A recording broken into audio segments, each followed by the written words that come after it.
O direito civil familiar brasileiro é um ramo do direito que trata das relações familiares, regulando aspectos como casamento, filiação, adoção, divórcio, entre outros. No entanto, ao longo das décadas, esse campo do direito tem passado por profundas transformações para acompanhar as mudanças na sociedade, especialmente no que diz respeito aos diversos modelos de família reconhecidos. Um dos aspectos mais marcantes é a discussão em torno dos modelos de família. Tradicionalmente, a família era concebida como um núcleo composto por pai, mãe e filhos, seguindo um padrão heterossexual. No entanto, a sociedade brasileira, assim como muitas outras ao redor do mundo, tem evoluído e diversificado seus arranjos familiares. As famílias tradicionais, ainda presentes na sociedade, são formadas por um casal heterossexual unido pelo matrimônio civil ou religioso, com ou sem filhos. Esse modelo é reconhecido e protegido pelo direito civil, que estabelece os direitos e deveres dos cônjuges e dos filhos. No entanto, a realidade contemporânea trouxe à tona outras configurações familiares. As famílias monoparentais, por exemplo, são compostas por um único genitor e seus filhos.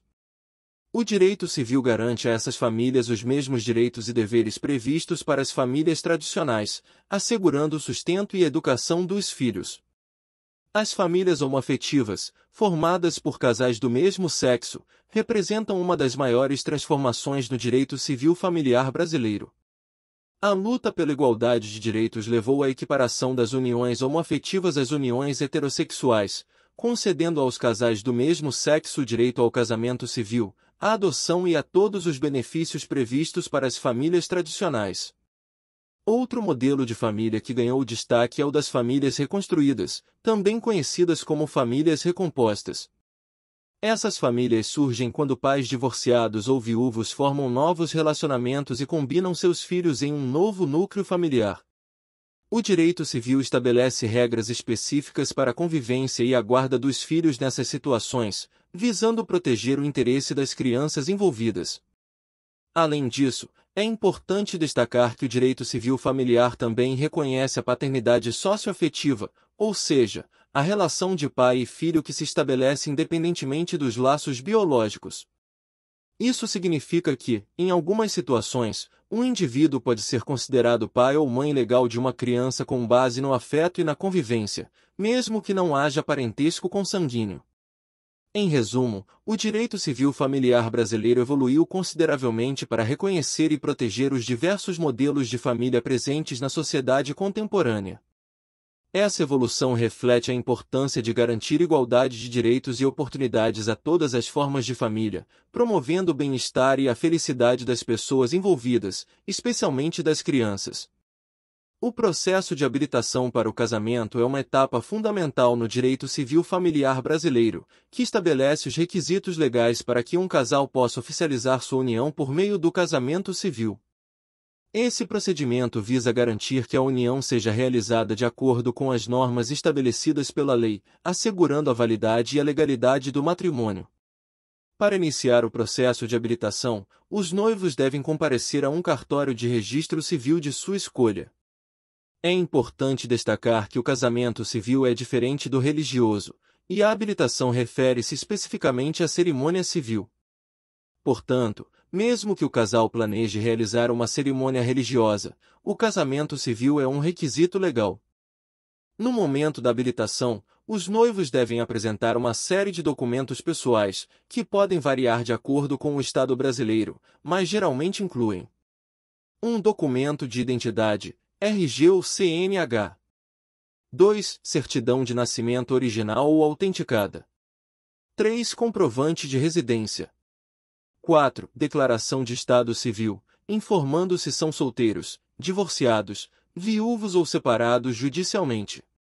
5. Certidão de óbito do cônjuge falecido, se for o caso. 6. Certidão de casamento com averbação de divórcio, se for divorciado. 7. Autorização por escrito dos pais ou responsáveis se os noivos forem menores de 18 anos. Após a apresentação dos documentos, os noivos devem pagar uma taxa de habilitação, cujo valor varia de acordo com o estado. Em seguida, é aberto um processo de habilitação que fica em análise por um período determinado, geralmente de 15 a 30 dias. Durante esse período, são realizadas as publicações de editais de proclamas em um cartório, informando a intenção de casamento dos noivos. Essa etapa visa possibilitar que terceiros possam se opor ao casamento caso existam impedimentos legais, como impedimento de parentesco, casamento anterior não dissolvido ou falta de consentimento dos pais em casos de menores de idade. Caso não haja oposição ou impedimentos legais identificados durante o período de proclamas, os noivos são autorizados a agendar a data do casamento civil. A cerimônia pode ser realizada no cartório ou em local previamente designado, com a presença de um juiz de paz ou um oficial do registro civil. Após a cerimônia, é lavrada uma certidão de casamento, que comprova legalmente a união. Essa certidão é fundamental para diversos fins, como obtenção de benefícios previdenciários, alteração de estado civil em documentos, entre outros. Em resumo, a habilitação para o casamento no direito civil familiar brasileiro é um procedimento rigoroso que visa garantir a legalidade e a validade do matrimônio civil.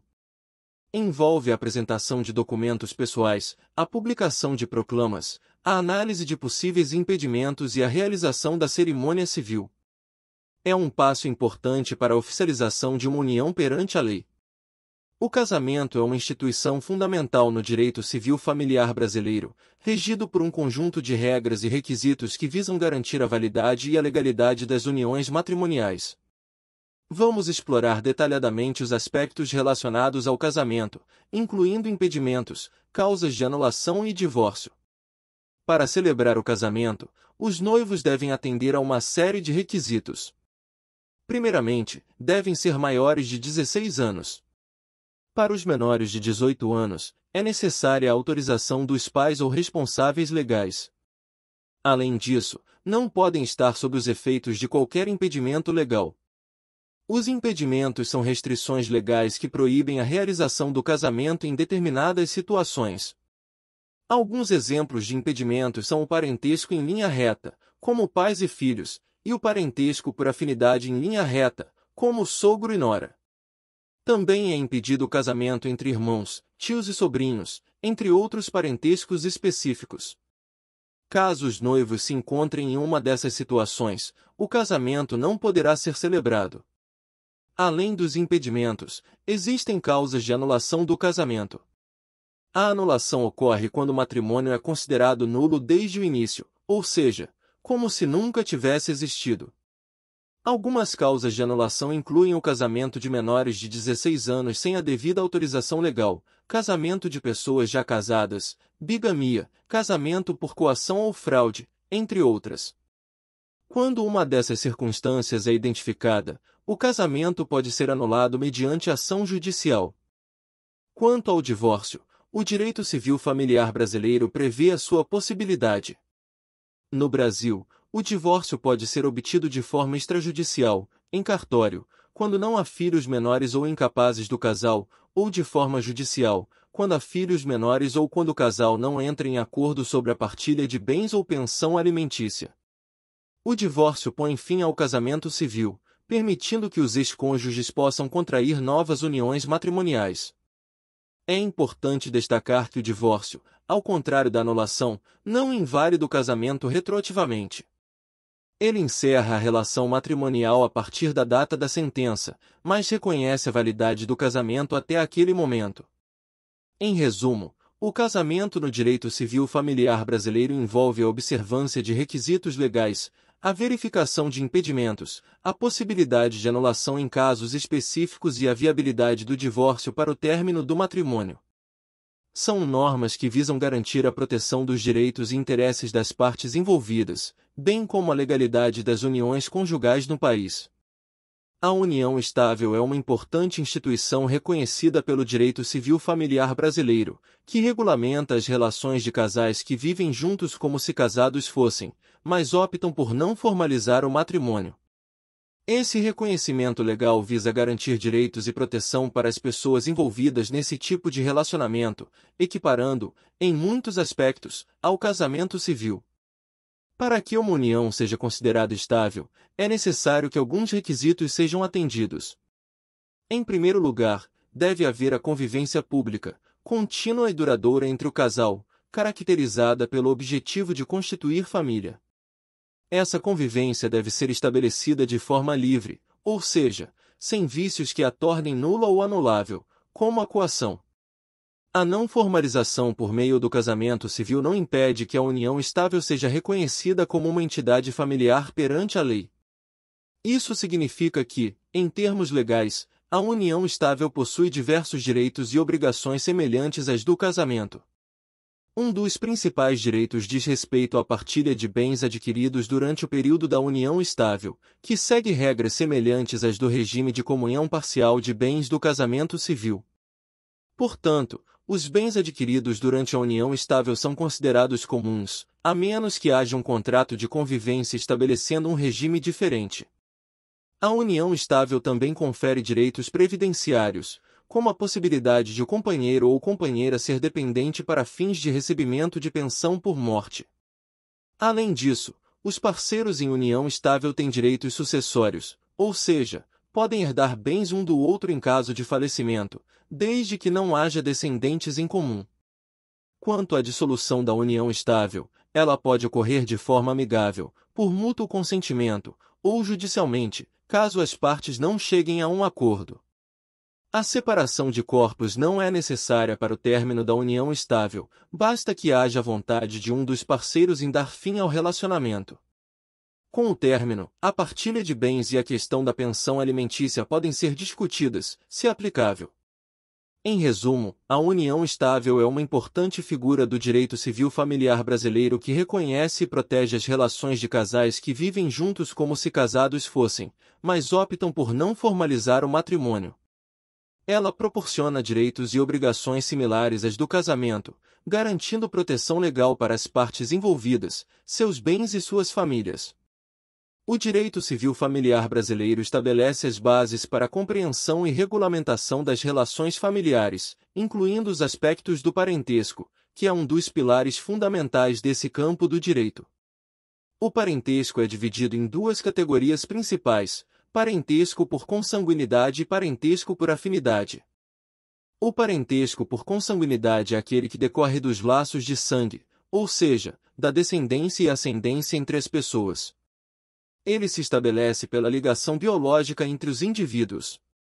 Por exemplo, o parentesco por consanguinidade é evidente entre pais e filhos, avós e netos, irmãos e tios e sobrinhos, todos compartilhando vínculos de sangue.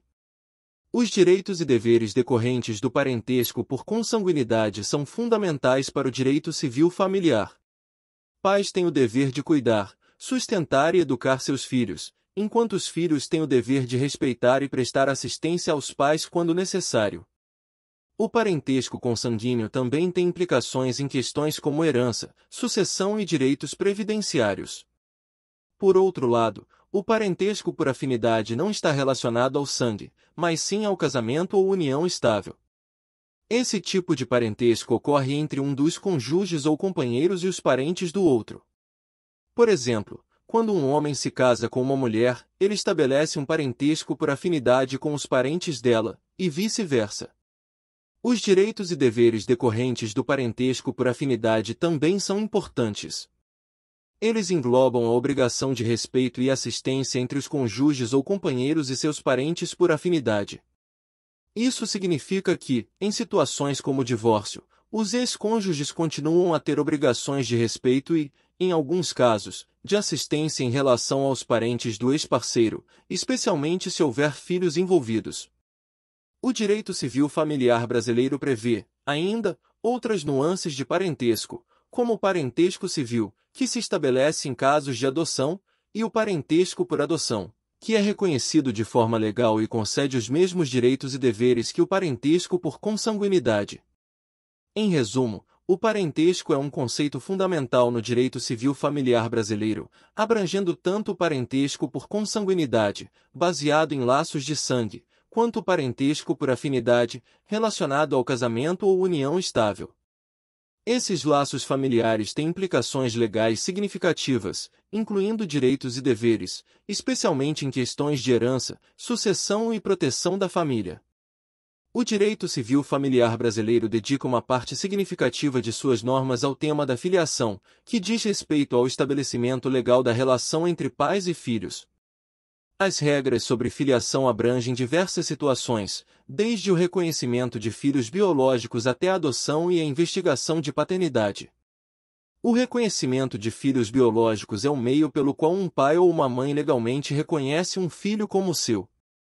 Esse reconhecimento pode ocorrer de forma voluntária, por meio de declaração de vontade dos pais em cartório, ou de forma judicial, quando há necessidade de comprovação perante a lei. O reconhecimento estabelece laços de filiação e atribui direitos e deveres aos pais em relação aos filhos, incluindo o direito à convivência e à educação. A adoção é outra forma importante de filiação regulamentada pelo direito civil familiar.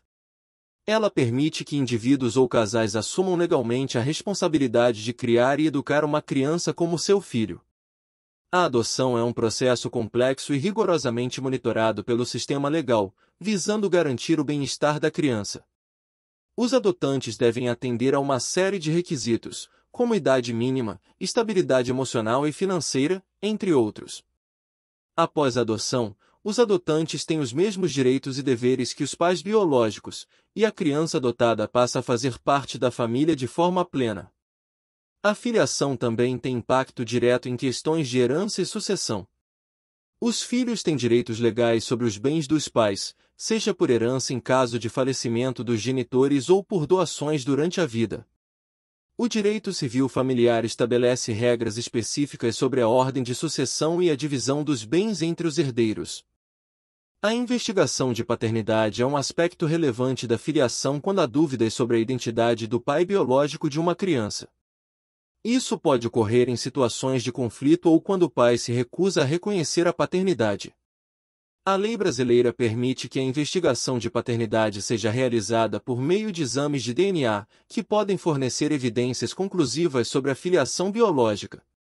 É importante ressaltar que o reconhecimento de filhos, a adoção e a investigação de paternidade têm implicações profundas na vida das pessoas e no contexto familiar.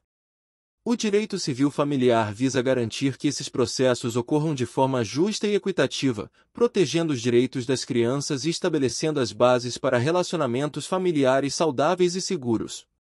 Em resumo, o direito civil familiar brasileiro aborda de maneira detalhada o tema da filiação, regulamentando o reconhecimento de filhos biológicos, a adoção, os efeitos da filiação em questões de herança e sucessão, bem como a investigação de paternidade. Essas normas são essenciais para a proteção dos direitos e interesses das crianças e para a organização legal das famílias no Brasil. O direito civil familiar brasileiro estabelece normas específicas sobre alimentos, que dizem respeito à obrigação de sustento entre parentes, cônjuges e companheiros. Essa área do direito busca garantir que indivíduos que não têm condições de prover seu próprio sustento recebam o apoio financeiro necessário por parte daqueles que têm capacidade de contribuir. A obrigação de alimentos é baseada no princípio da solidariedade familiar. Isso significa que os parentes têm o dever de auxiliar aqueles que não podem se sustentar por conta própria. Os parentes mais próximos, como pais e filhos, têm essa responsabilidade de forma mais direta, mas a obrigação pode se estender a outros parentes, dependendo da necessidade e da capacidade de pagamento. Um dos casos mais comuns envolvendo alimentos é o de pais que têm a obrigação de prover o sustento de seus filhos menores. Isso inclui despesas como moradia, alimentação, educação, saúde e outras necessidades básicas.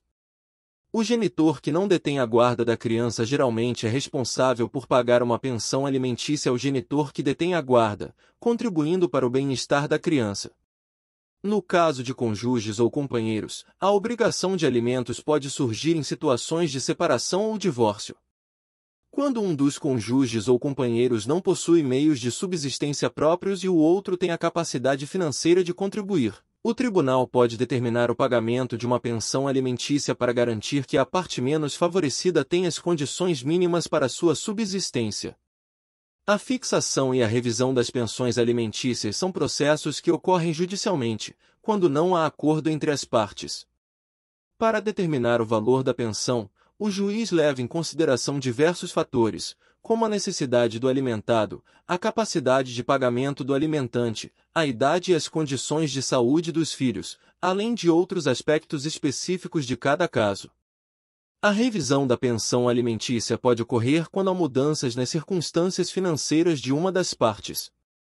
Se o alimentante ou o alimentado passar por uma mudança significativa em sua capacidade financeira, isso pode levar a uma revisão do valor da pensão para cima ou para baixo, garantindo que a obrigação de alimentos seja justa e adequada às novas circunstâncias. Em resumo, o direito civil familiar brasileiro estabelece as normas relacionadas à obrigação de alimentos entre parentes, cônjuges e companheiros. Essas normas buscam garantir o sustento daqueles que não têm condições de prover seu próprio sustento, baseando-se no princípio da solidariedade familiar. A fixação e a revisão das pensões alimentícias ocorrem judicialmente, levando em consideração as necessidades e as capacidades financeiras das partes envolvidas. Essas regras desempenham um papel fundamental na proteção dos direitos e na promoção do bem-estar das pessoas envolvidas em situações de dependência financeira.